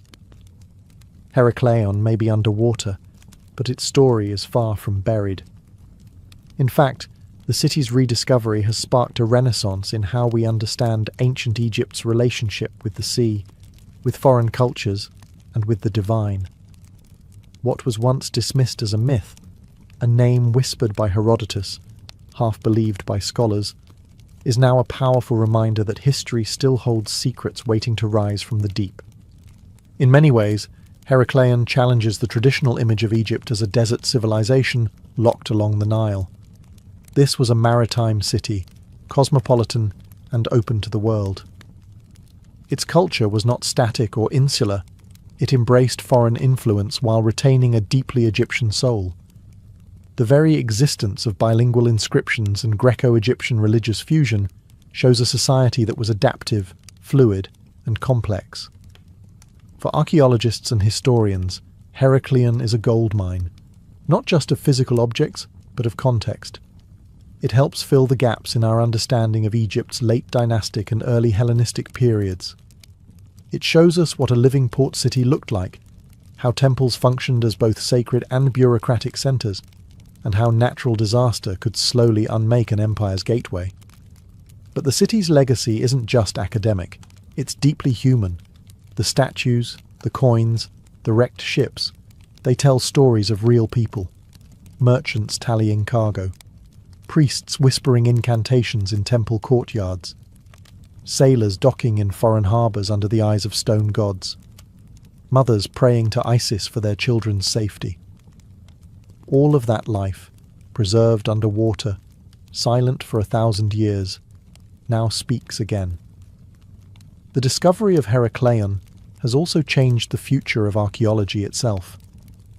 It's proof that submerged cities aren't fantasy. With the rise of sea levels and shifting climates, modern scientists are now rethinking what might lie beneath other coasts. Carthage, ancient Alexandria, even parts of India and Southeast Asia. Heracleion has become a blueprint for uncovering the past in the most unexpected places. Today, its treasures are displayed in museums. Its story is told in documentaries and books. But the city still sleeps beneath the waves, mostly unexcavated, vast and waiting. Heracleion is no longer lost, but it remains a mystery, a ghost city between worlds, whispering across time from a sunken age of gods, trade, and vanished empires. Long before modern dentistry and fluoride toothpaste, ancient humans already understood a painful truth. Toothaches suck, and they didn't just suffer through them. They actually tried to treat them. In fact, some of the earliest evidence of dental care goes back nearly 9,000 years, showing that early humans were far more medically inventive than we tend to assume. In the Mehrgarh region of present-day Pakistan, archaeologists uncovered human remains dating back to around 7,000 BCE. What they found stunned the scientific community. Several skulls with teeth that had been drilled using flint tools. These weren't accidental marks or signs of trauma. They were precise, intentional holes, carefully bored into molars. The teeth belonged to adult individuals, meaning they survived the drilling process. And if that sounds painful, it probably was. There's no evidence of anesthetic. Just grit, sharp stones, and a willingness to endure agony in the name of relief. These drills were likely powered by bowstrings, using a technique similar to fire starting, back and forth spinning, that allowed the flint bit to grind into enamel. It's the earliest known form of dentistry, predating Egyptian civilization by millennia. Why did they do it? Theories suggest it was to remove decayed material, relieve pressure from abscesses, or possibly even for ritual reasons. In some cases, the teeth showed signs of bitumen or resin, which might have been used to seal the cavity afterward, a very crude form of filling. This wasn't an isolated case. In other prehistoric cultures, teeth were filed, pulled, and even stained. Among some African and Indonesian groups, tooth modification was common, not always for medical reasons, but as a form of social identity or spiritual protection. Still, the fact remains. Humans understood the importance of their teeth and weren't afraid to go DIY when decay set in. Even in these early eras, dental problems were more than just annoying. They could be deadly. An untreated abscess could lead to infection, fever, and even death, which explains why, in a world without antibiotics, drilling out the rot, no matter how crude the method, may have saved lives. So, while they lacked porcelain crowns and Novocaine, prehistoric people weren't clueless. They faced dental pain with stone tools, raw courage, and shocking precision, setting the stage for everything that came next. When it comes to ancient medicine, Egypt often steals the spotlight, and dentistry was no exception. The Egyptians didn't just acknowledge tooth problems, they created an entire medical field around it. In fact, the world's first known dentist was an Egyptian named Hesi-Ra, who lived around 2600 BCE during the reign of Pharaoh Djoser. His tomb bears the title Chief of Dentists and Physicians, suggesting that dental care was already a respected profession in the Old Kingdom. But if you're picturing a calm clinic with copper tools and smiling patients, think again. Egyptian dentistry was an intense blend of practical techniques and magical incantations. The famous Ebers Papyrus, a 3,500-year-old medical text, includes remedies for toothaches, infections, and gum disease. Some treatments involved chewed herbs and honey, both of which have antimicrobial properties. Others, however, involved placing a dead mouse on the aching tooth and reciting spells to drive away evil spirits. Not exactly Ada approved. Egyptians also understood the concept of oral hygiene. They used twig toothbrushes, chewed on aromatic sticks to freshen breath, and even made rudimentary toothpaste from crushed eggshells, ox hooves, pumice, and myrrh. It was gritty, abrasive, and not particularly minty, but it worked. In terms of real procedures, evidence from excavated mummies shows attempts at dental surgery. Some skulls show drilled molars, similar to those in prehistoric Pakistan, while others have abscesses that appear to have been drained. There are also signs of crude splints used to stabilize loose teeth. Still, most Egyptians likely suffered through dental problems without major intervention. Their diet, filled with stone-ground bread, introduced plenty of sand and grit into their mouths, which wore teeth down prematurely and caused fractures. Interestingly, archaeologists have found gold wires and metal bands in a few skulls, possibly the earliest examples of dental bridges or stabilization devices. Whether they were used in life or added posthumously is debated, but they prove one thing. Egyptians were thinking creatively about how to preserve the structure of the mouth. In essence, ancient Egyptian dentistry was part science, part superstition. They understood infection, practiced hygiene, and experimented with surgical tools, all while invoking gods like Sekhmet and Thoth for help. They may not have had anesthetic, but they had ambition, and that made all the difference. While the Egyptians were mixing myrrh and ox hooves into gritty toothpaste, the Etruscans of ancient Italy were pioneering something far more glamorous: dental prosthetics. Long before the Romans dominated the Mediterranean, these highly skilled artisans were crafting what could be considered the first dental bridges. Elegant, functional solutions to missing teeth that would influence dentistry for centuries. Dating back to around 700 BCE, Etruscan burial sites have revealed skulls fitted with gold bands and wire ligatures holding replacement teeth in place. These weren't just functional fixes, they were status symbols. In many cases, the replacement teeth were not artificial at all. They were real human or animal teeth, sometimes from oxen, fitted neatly alongside the living teeth using loops of fine gold. It was delicate, precise, and quite possibly painful. But it worked.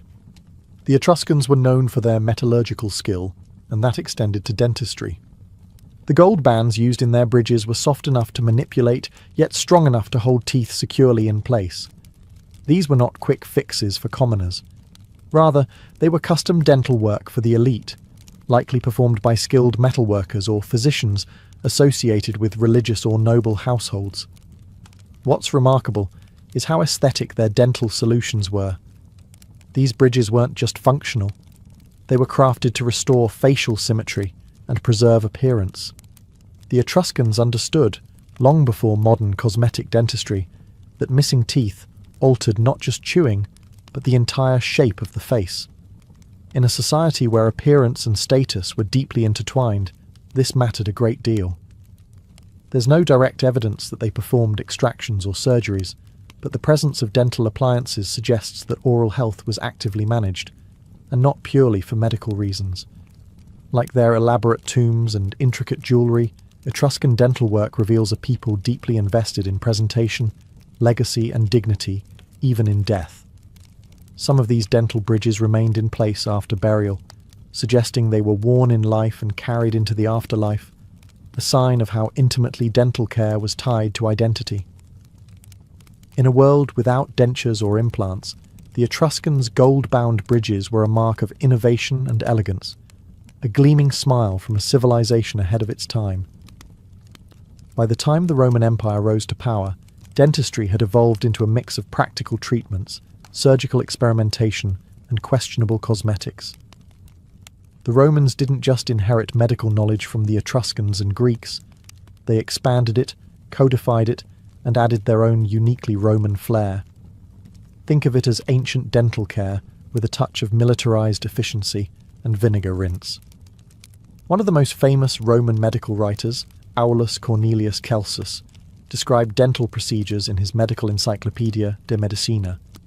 He noted techniques for extracting teeth, treating toothaches, and even cleaning the mouth with abrasive powders made from crushed bones, oyster shells, and charcoal.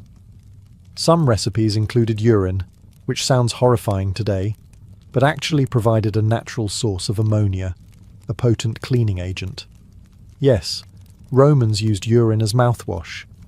Bottled and imported from provinces like Portugal and Gaul, it was prized for its whitening effect on teeth. Elite Romans seeking bright smiles may have suffered through daily gargles of fermented ammonia, followed by a rinse of wine or vinegar to freshen the breath. Vanity, it seems, can override disgust. Beyond that, Roman physicians used forceps, scalpels, and dental elevators for extractions and oral surgeries. Metal tools have been found in excavation sites alongside surgical kits, showing that dentistry, while painful, was not uncommon. Soldiers, in particular, received treatment for broken or abscessed teeth, as oral health was considered vital to combat readiness. The wealthy, on the other hand, had access to early prosthetics inspired by Etruscan designs. These included bridges secured with gold wire and replacement teeth made from ivory or bone. Like their predecessors, Romans saw teeth as status symbols. A full white smile was associated with beauty, power, and good breeding, especially in the public arenas of the forum or the baths. Even the philosopher Pliny the Elder chimed in, recommending remedies like burnt mouse ash for toothaches or chewing mint for bad breath. His works, while eccentric, reflect how deeply oral health was woven into everyday Roman life. In the end, Roman dentistry was as advanced as it was brutal. Painful, certainly. Effective, occasionally. But for an empire obsessed with control, hygiene, and appearance, taking care of one's teeth was a Roman duty, no matter how strange the methods. While ancient Mediterranean civilizations were using gold wire and crushed bones to clean their teeth, the Maya of Mesoamerica were turning dentistry into a literal art form. For the Maya, dental modification wasn't just about health. It was about status, identity, and spiritual symbolism. They didn't just fix teeth. They adorned them, carved them, and embedded them with precious stones, all without modern anesthesia. Archaeological findings from sites in present-day Mexico, Guatemala, and Honduras have revealed skulls with intricate dental work dating back over 1,000 years. Many Mayan elites had inlays of jade, turquoise, hematite, or obsidian fitted into their front teeth, not after death, but while they were alive. The inlays were carefully set into small, perfectly drilled holes in the enamel, using primitive rotary tools tipped with obsidian or other sharp stones. It's believed they used water, powdered quartz, or even plant resins as lubricants and adhesives to keep the gems in place. The precision of these modifications is astounding. The drilled holes are so symmetrical and clean that researchers believe the Maya had a deep understanding of dental anatomy, even if they didn't frame it in medical terms. And remarkably, there's minimal evidence of nerve damage or infection, suggesting these procedures were not only common but successfully executed. But why did they do it? The answer lies in cultural meaning. For the Maya, the mouth was a powerful symbol, the place where breath and speech emerged, both considered sacred. Modifying teeth was a way to honor the gods, signal elite status, or align oneself with cosmic forces. Jade, for example, was associated with life, fertility, and divine favor. A ruler with jade-inlaid teeth wasn't just showing off, they were embodying sacred authority.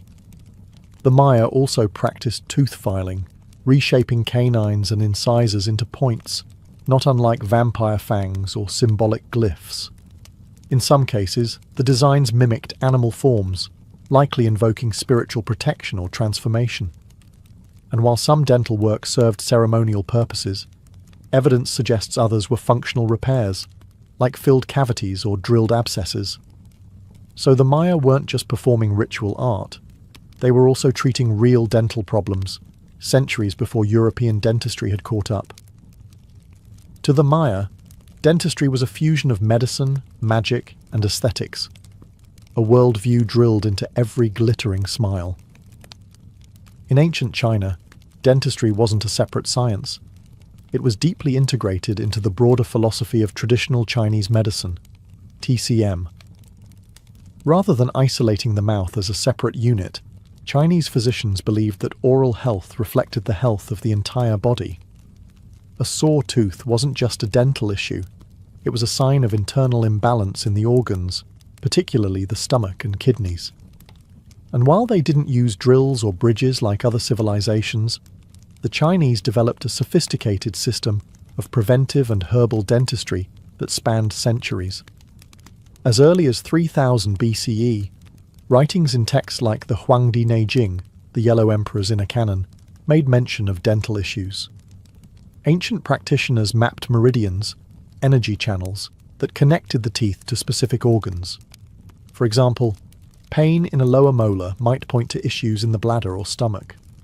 Rather than attacking the symptom, Chinese medicine sought to restore balance through diet, acupuncture, and herbal treatments. To keep teeth healthy, daily oral hygiene was emphasized. People chewed fragrant twigs from aromatic trees like willow and miswak to clean their teeth, similar to toothbrushes. They also used saltwater rinses, crushed herbs, and even powdered bone to scrub away buildup.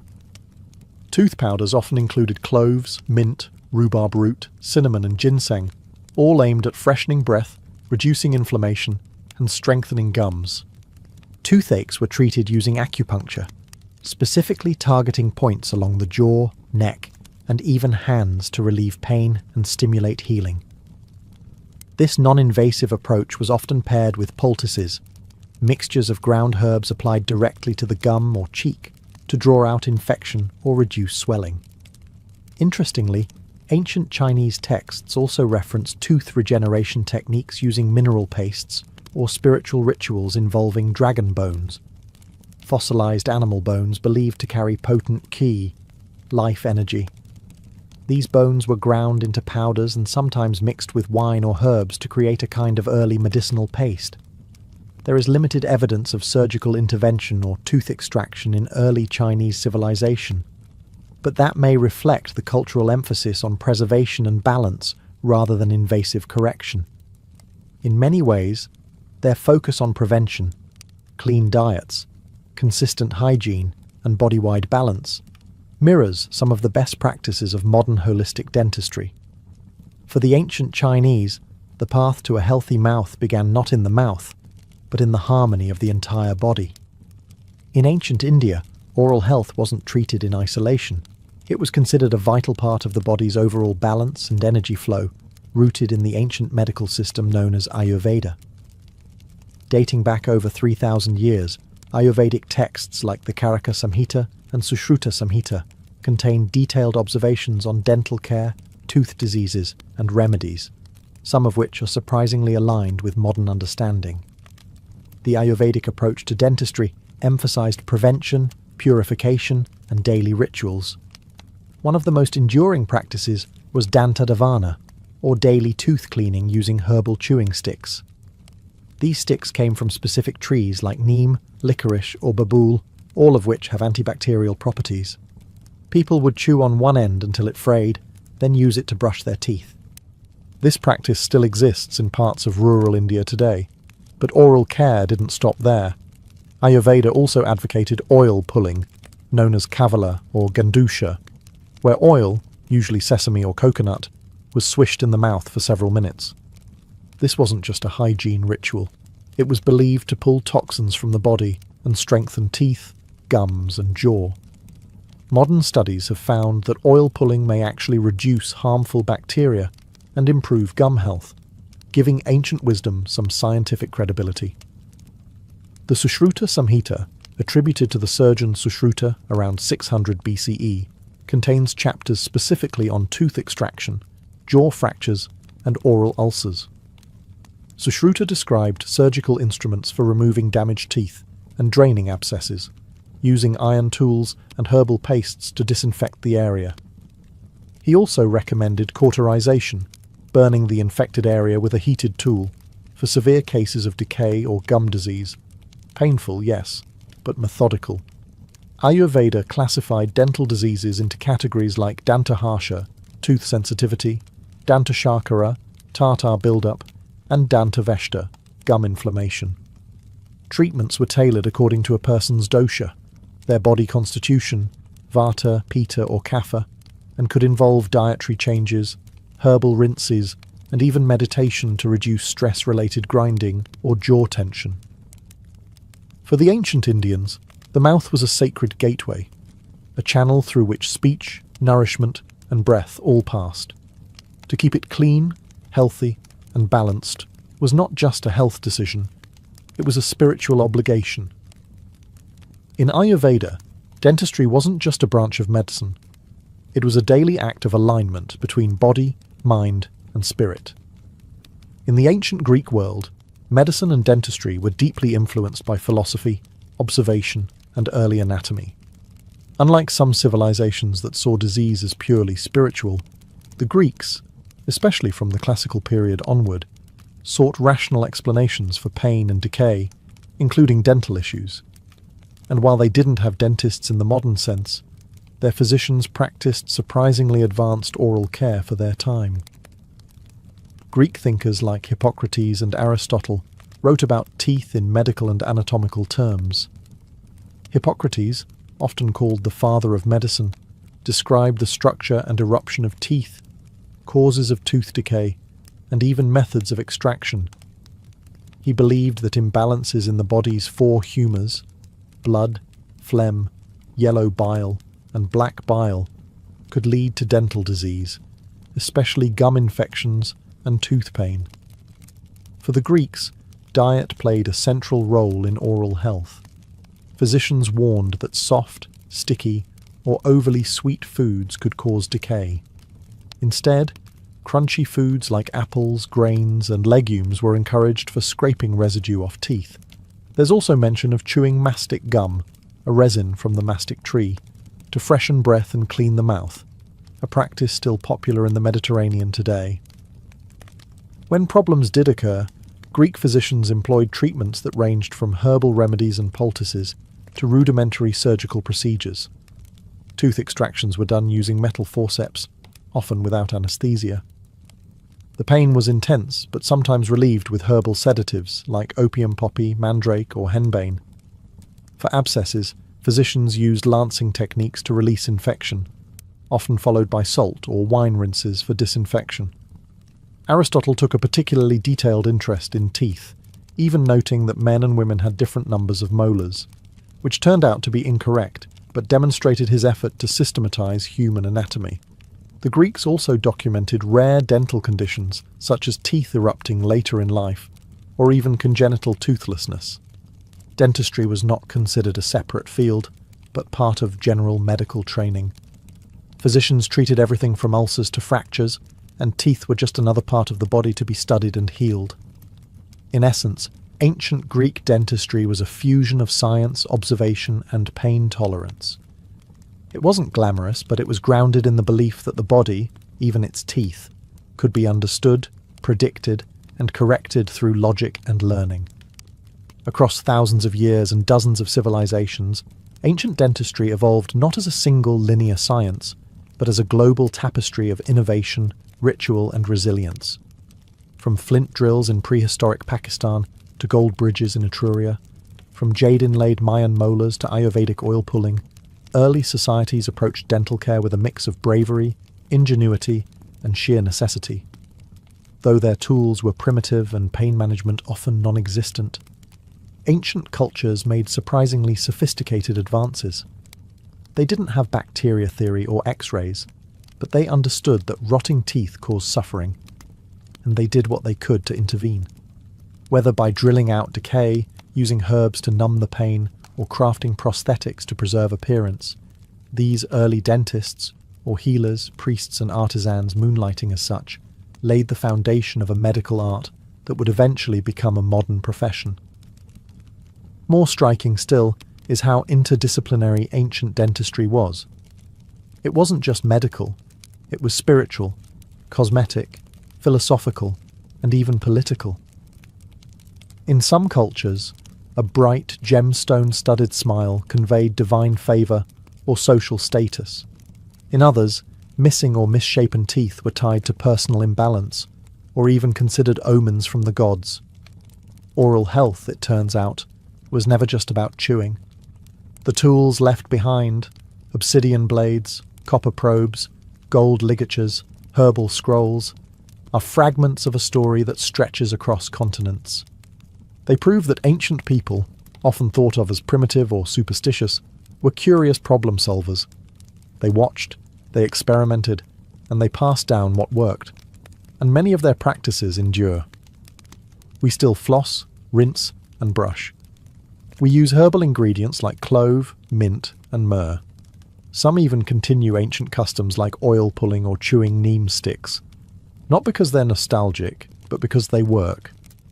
Modern dentistry, with its implants, lasers, and 3D imaging, may seem worlds apart from stone drills and mouse skull poultices.